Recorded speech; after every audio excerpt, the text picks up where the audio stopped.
ഇന്ന് ഇന്ത്യയിലെ ഡൽഹിയിലെ ഒരു കോടതി സുപ്രധാനമായിട്ടുള്ള ഒരു വിധി പ്രഖ്യാപിച്ചിരിക്കുകയാണ്. ആ വിധി പ്രഖ്യാപിച്ചത് ഡൽഹി മുൻ മുഖ്യമന്ത്രിയായിട്ടുള്ള അരവിന്ദ് കെജ്രിവാളും അതുപോലെ അദ്ദേഹത്തിൻ്റെ കാലത്ത് തന്നെ ഉപമുഖ്യമന്ത്രിയായിരുന്ന മനീഷ് സിസോദിയയും ഒരു കേസിൽ നിന്ന് വിടുതൽ ചെയ്തിരിക്കുകയാണ്. അവരെ പ്രതിപട്ടികയിൽ നിന്നും ഒഴിവാക്കുകയാണ് ചെയ്തിരുന്നത്. ഈ ഒഴിവാക്കിയിരിക്കുന്നതിൻ്റെ പ്രാധാന്യം എന്ന് പറയുന്നത് ഈ ഡൽഹി ലിക്കർ സ്കാം കേസുമായി ബന്ധപ്പെട്ടാണ് അരവിന്ദ് കെജ്രിവാളിനെയും മനീഷ് സിസോദിയെയും നിരവധി ദിവസങ്ങൾ ജയിലിലടച്ചത് എന്ന് നമുക്കറിയാം. അതുമായി ബന്ധപ്പെട്ട് ഇവരുടെ പ്രതിച്ഛായക്കുണ്ടായിട്ടുള്ള വലിയ നഷ്ടം കൊണ്ടാണ് അവർ കെട്ടിപ്പടുത്തു വന്ന ഒരു പാർട്ടി, അതായത് ആം ആദ്മി പാർട്ടി എന്ന് പറയുന്ന ഒരു രാഷ്ട്രീയ പാർട്ടി തന്നെ ഡൽഹിയിൽ തകർന്നു പോവുകയും BJPയോട് പരാജയപ്പെടുകയും ചെയ്യുന്ന ഒരവസ്ഥയുണ്ടായത്. അപ്പോൾ അത് അവരുടെ പാർട്ടിക്ക് വലിയ ക്ഷീണമേൽപ്പിച്ചു എന്നുള്ളത് നമുക്കറിയാം. അതുകൊണ്ട് തന്നെ വർഷങ്ങൾക്ക് ശേഷം ഇത്തരത്തിലൊരു 3-4 കൊല്ലങ്ങൾക്ക് ശേഷം ഇത്തരത്തിലൊരു വിധി വരുമ്പോൾ യഥാർത്ഥത്തിൽ നീതി കിട്ടിയോ എന്ന് ചോദിച്ചാൽ നീതി കിട്ടിയിട്ടില്ല. കാരണം അരവിന്ദ് കെജ്രിവാളിന് നഷ്ടപ്പെടാനുള്ള നിരവധി കാര്യങ്ങൾ നഷ്ടപ്പെട്ടിരിക്കുന്നു എന്നുള്ളതാണ് പ്രധാനപ്പെട്ട കാര്യം, പ്രത്യേകിച്ചും അദ്ദേഹത്തിൻ്റെ പാർട്ടിക്ക്. അതുകൊണ്ട് പൊട്ടിക്കരഞ്ഞുകൊണ്ടാണ് അരവിന്ദ് കെജ്രിവാൾ ഇന്ന് ആ വിധിയോട് പ്രതികരിച്ചത്. ഞാൻ തെറ്റൊന്നും ചെയ്തിട്ടില്ല എന്ന് പറഞ്ഞതല്ലേ, പക്ഷേ എങ്കിൽ പോലും എന്നെ മോശക്കാരനാക്കി എന്ന് പറഞ്ഞുകൊണ്ട് അദ്ദേഹം പൊട്ടിക്കരയാണ് ചെയ്തിട്ടുള്ളത്.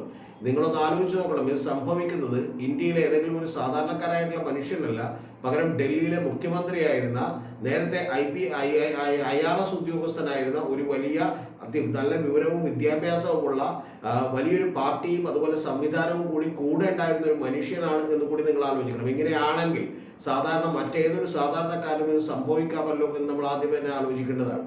അപ്പോൾ അതുകൊണ്ട് തന്നെ ഇത് ഇദ്ദേഹത്തിന് വൈകിയാണെങ്കിലും ഇപ്പോൾ സത്യം ജയിച്ചിരിക്കുന്നു എന്നുള്ളതാണ് നമുക്ക് പറയാനുള്ളത്. പക്ഷേ ഇദ്ദേഹത്തിന് നീതി കിട്ടുക എന്നുള്ളത് എങ്ങനെ സാധ്യമാകുമെന്ന് എനിക്ക് അറിയില്ല.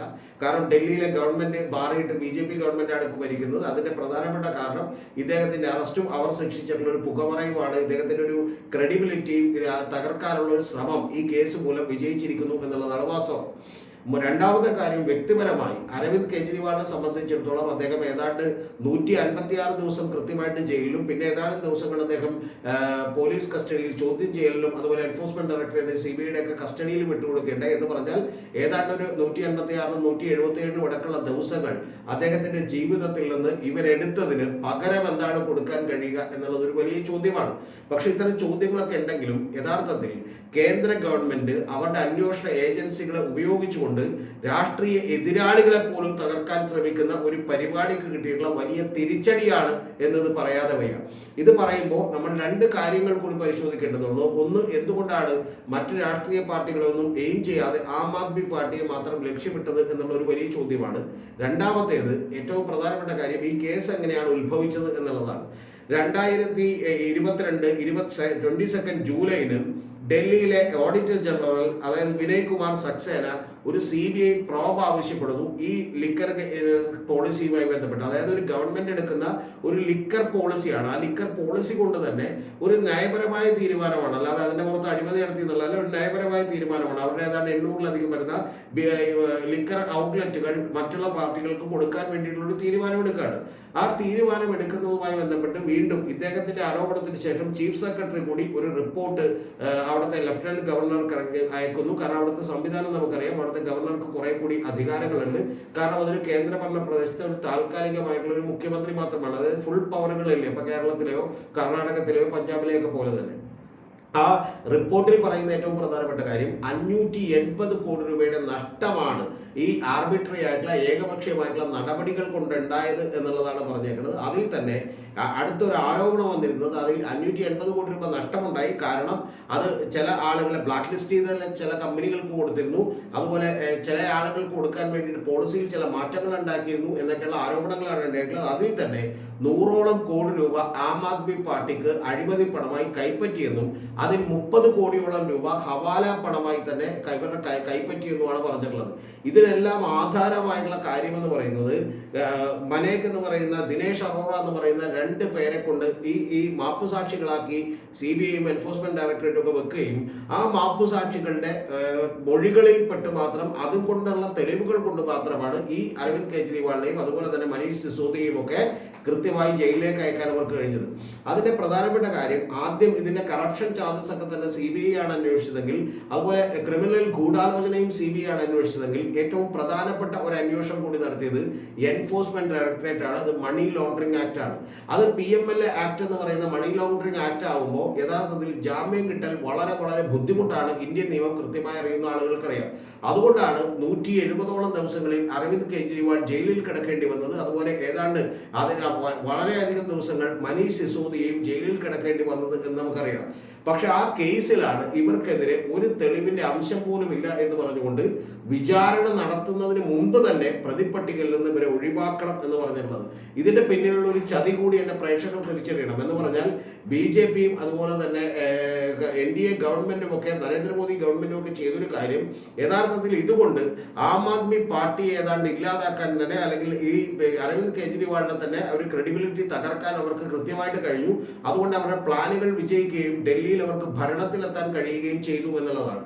അതുകൊണ്ട് 2022 ഉണ്ടായിട്ടുള്ള ഒരു സംഭവത്തിന്റെ പുറത്ത് 2026 എത്തുമ്പോൾ ഒരു വിധി വരുന്നു എന്ന് പറഞ്ഞാൽ നഷ്ടപ്പെടാനുള്ള രാഷ്ട്രീയമായിട്ടുള്ള വലിയ നഷ്ടങ്ങൾ അദ്ദേഹത്തിന് ഉണ്ടായിരിക്കുന്നു എന്നുള്ളതാണ് വാസ്തവം. അതുകൊണ്ട് തന്നെ ജനങ്ങൾക്ക് ഇത് തിരിച്ചറിയാൻ കഴിയണം എന്നുള്ളതാണ് എൻ്റെ ഏറ്റവും പ്രധാനപ്പെട്ട കാര്യം. ഇനി എന്തുകൊണ്ടാണ് ആം ആദ്മി പാർട്ടിയെ മാത്രമേ അവർ ലക്ഷ്യം വെച്ചത് എന്ന് പറഞ്ഞാൽ ആം ആദ്മി പാർട്ടിയുടെ വളർച്ച അതിതീവ്ര വേഗത്തിലായിരുന്നു എന്നുള്ളതാണ് ഏറ്റവും പ്രധാനപ്പെട്ട കാര്യം. ഇന്ത്യയിലെ രാഷ്ട്രീയ പ്രസ്ഥാനങ്ങളിൽ പലപ്പോഴും ആന്ധ്രയിലൊക്കെ പറയുന്ന പോലെ സിനിമാ നടന്മാർ വന്ന് രൂപീകരിച്ചിട്ടുള്ള പാർട്ടികൾക്ക് ഉണ്ടായിട്ടുള്ള ഒരു വളർച്ച കഴിഞ്ഞിട്ടുണ്ടെങ്കിൽ അത് സിനിമയിൽ അവരുടെ ഇൻവെസ്റ്റ്മെന്റ് വളരെ കൂടുതലായതുകൊണ്ട് ഉണ്ടായിട്ടുള്ള വളർച്ചയാണ്. അത് യഥാർത്ഥത്തിൽ ഇപ്പോൾ നമുക്കറിയാം, തമിഴ്നാട്ടിൽ ചിലപ്പോൾ വിജയ് വന്നാലും പെട്ടെന്നൊരു വളർച്ച ഉണ്ടാവും, അല്ലെങ്കിൽ രജനീകാന്ത് വന്നിരുന്നെങ്കിൽ അത്തരത്തിലുള്ള വളർച്ച ഉണ്ടായിരുന്നു.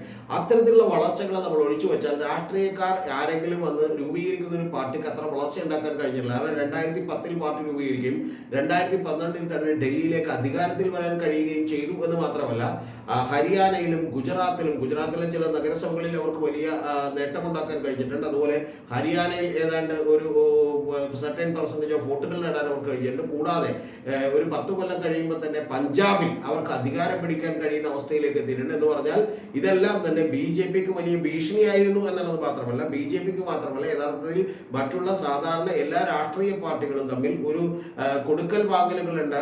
പലപ്പോഴും ടേബിളിനടിയിലുള്ള പല ബന്ധങ്ങളും ഉണ്ടെങ്കിൽ അത്തരത്തിലുള്ള ബന്ധങ്ങളൊന്നുമില്ലാതെ അഴിമതിക്കെതിരെ പടപൊരുതാനും വെൽഫെയർ സ്റ്റേറ്റ് എന്ന് പറയുന്ന ഒരു സ്വപ്നം കാണാനും ജനങ്ങളെ പഠിപ്പിക്കുകയും അതിലേക്ക് നിരവധി ആളുകൾ ഒഴുകിയെത്തുകയും ചെയ്യുന്ന ഒരു അവസ്ഥ ഉണ്ടായിരുന്നു എന്നുള്ളതാണ് വാസ്തവം. ഇന്ത്യ മുഴുവൻ തന്നെ അതൊരു തരംഗമായി ആഞ്ഞുവീശിയിരുന്നു. കേരളത്തിൽ പോലും അതിനൊരു കൃത്യമായ നേതാവില്ലാതെ പോയത് കൊണ്ടാണ്. കാരണം എറണാകുളത്ത് അനിതാ പ്രതാപ് എന്ന് പറയുന്ന മലയാളം കൃത്യമായിട്ട് അറിയാത്ത, പണ്ട് നമുക്കറിയാം വേലിപ്പിള്ളി പ്രഭാകരനെയൊക്കെ ഇന്റർവ്യൂ ചെയ്തപ്പോൾ ഒരു ജേർണലിസ്റ്റ് വന്ന് മത്സരിച്ചിട്ട് പോലും അവർ ആദ്യത്തെ മത്സരത്തിൽ തന്നെ വലിയ പ്രവർത്തകരോ സംഘടനാ സംവിധാനമൊന്നും ഇല്ലാതെ 50,000 വോട്ടുകൾ പിടിക്കുകയും തിരുവനന്തപുരത്ത് മത്സരിച്ചാണ് 20,000-ലധികം വോട്ടുകൾ പിടിക്കുകയും ചെയ്തു. അപ്പൊ അത്തരത്തിലുള്ള ഒരു വലിയ മൂവ്മെന്റിന് സാധ്യതയുണ്ടെന്നും ഇവരിങ്ങനെ വിട്ടാൽ ശരിയാവില്ലെന്നും മനസ്സിലാക്കിക്കൊണ്ട് വളരെ കൃത്യമായി ആം ആദ്മി പാർട്ടിക്ക് ഒരു രണ്ടാം നിര നേതാക്കന്മാരെ ക്രിയേറ്റ് ചെയ്യാൻ കഴിഞ്ഞിട്ടില്ല എന്ന് മനസ്സിലാക്കി, ആം ആദ്മി പാർട്ടിയിലെ നിരവധി നേതാക്കന്മാർ പുറത്തുപോയിട്ടുണ്ടെന്ന് മനസ്സിലാക്കി, അരവിന്ദ് കെജ്രിവാളിനെ തകർത്താൽ ഇത് തകർക്കാൻ കഴിയുമെന്ന് പറയുന്ന ചിന്തയിൽ വളരെ കൃത്യമായ ലക്ഷ്യമിട്ട് വളരെ ടാർഗറ്റഡ് ആയിട്ടുള്ള ഒരു പ്രവർത്തനമാണ് നടത്തിയത്. ആ പ്രവർത്തനങ്ങൾ മുഴുവൻ തെറ്റായിരുന്നു എന്നാണ് ഇന്നൊരു കോടതി, റോസ് അവന്യൂ കോടതി ഇപ്പോൾ വിധിച്ചിട്ടുള്ളത്. അല്ലെങ്കിൽ ഒരു വിചാരണക്ക് പോലും സാധ്യതയില്ലാതെ ഈ പ്രതിപട്ടികയിൽ നിന്ന് ഇവരെ ഒഴിവാക്കിയിട്ടുള്ളത് എന്ന് നിങ്ങൾ മനസ്സിലാക്കണം. ഇപ്പൊ ഇതിനെതിരെ യഥാർത്ഥത്തിൽ ഹൈക്കോടതിയിൽ ഇപ്പൊ കേസിന് പോകും എന്നുള്ളതാണ് നമുക്ക് മനസ്സിലാക്കാൻ കഴിയുന്ന ഒരു കാര്യം, CBI അടക്കമുള്ള ആളുകൾ. പക്ഷേ ഈ PMLA ആക്ട് എന്ന് പറയുന്ന മണി ലോണ്ടറിങ് ആക്ട് ഒക്കെ ആരുടെയെങ്കിലും പുറത്ത് ചുമത്തിയാൽ ഒരു കാരണവശാലും അവർക്ക് പെട്ടെന്ന് ജാമ്യം കിട്ടില്ല. അരവിന്ദ് കെജ്രിവാളിനെ പോലുള്ള ആളായിട്ടും വലിയ അത്യാവശ്യം ആൾബലവും അതുപോലെ പണവും ഒക്കെ ഉള്ള ഒരാളായിട്ട് പോലും സുപ്രീം കോടതി വരെ ഫൈറ്റ് ചെയ്തിട്ടും ഈ നിയമത്തിന്റെ ചില പ്രത്യേകതകൾ മൂലം അദ്ദേഹത്തിന് ജാമ്യം കിട്ടിയില്ല. അതുകൊണ്ട് യഥാർത്ഥത്തിൽ അരവിന്ദ് കെജ്രിവാൾ ഇനി നഷ്ടപരിഹാരം ആവശ്യപ്പെട്ടുകൊണ്ട് കേസ് കൊടുക്കുമോ എന്നാണ് നമുക്കറിയേണ്ടത്. അങ്ങനെ വന്നാൽ എത്രയോ വലിയ നഷ്ടപരിഹാരം യഥാർത്ഥത്തിൽ മറ്റേതെങ്കിലും രാജ്യത്താണെങ്കിൽ അരവിന്ദ് കെജ്രിവാളിന് കോടിക്കണക്കിന് രൂപ കിട്ടിയാലേ. കാരണം അദ്ദേഹത്തിന്റെ പാർട്ടിയും അദ്ദേഹത്തിന്റെ ക്രെഡിബിലിറ്റിയും കൂടാതെ അദ്ദേഹത്തിന്റെ ജീവിതത്തിലെ വിലപ്പെട്ട 100-170ഓളം ദിവസങ്ങളും കളഞ്ഞിരിക്കുന്നു. ആ കളഞ്ഞതിന് ശേഷം ഇതിൽ ഒരു തെളിവിന്റെ ഒരു അംശം പോലും ഇല്ലെന്നും ഇവരെ പ്രതിയാക്കാൻ കഴിയില്ലെന്നും വിചാരണക്ക് മുമ്പ് തന്നെ ഒരു കോടതി ഉത്തരവിട്ടിരിക്കുന്നു എന്നുള്ളതാണ് ഏറ്റവും പ്രധാനപ്പെട്ട കാര്യം. ഉത്തരവ് ഞാൻ കൃത്യമായി വായിച്ചിട്ടില്ല, കാരണം വായിക്കാത്തതിന്റെ കാര്യം ഉത്തരവ് ഇപ്പോൾ പുറത്തേക്ക് വന്നിട്ടില്ല. ഞാൻ ഈ വീഡിയോ എടുക്കുന്നത് ഉച്ചക്കാണ്. അതിൻ്റെതായ പരിമിതികളുണ്ട്. പക്ഷെ പ്രധാനപ്പെട്ട ഒരു കാര്യം ചൂണ്ടിക്കാണിക്കാതെ വയ്യ. യഥാർത്ഥത്തിൽ ഇത് BJPക്കും നരേന്ദ്രമോദി ഗവൺമെന്റിനും കിട്ടിയിട്ടുള്ള വലിയ തിരിച്ചടിയാണ്. ഇതിൽ നിന്ന് നമ്മുടെ ജനത ഈ ഗവൺമെന്റ് ഏജൻസികൾ അന്വേഷണം നടത്തി പറയുന്ന കുറ്റവാളികൾ യഥാർത്ഥത്തിലുള്ള കുറ്റവാളികളാണോ എന്നുള്ളത് 3 തവണ ആലോചിച്ച് മാത്രം തീരുമാനിക്കപ്പെടേണ്ടതാണ്. പ്രത്യേകിച്ചും രാഷ്ട്രീയമായിട്ടുള്ള എതിരാളികളുടെ നേരെ ഉപയോഗിക്കുന്ന പ്രതികാരമാണ് എന്ന് പറയുന്ന തോന്നലുണ്ടെങ്കിൽ എന്നുള്ളതാണ് എനിക്ക് എൻ്റെ പ്രിയപ്പെട്ട പ്രേക്ഷകരോട് പറയാനുള്ളത്.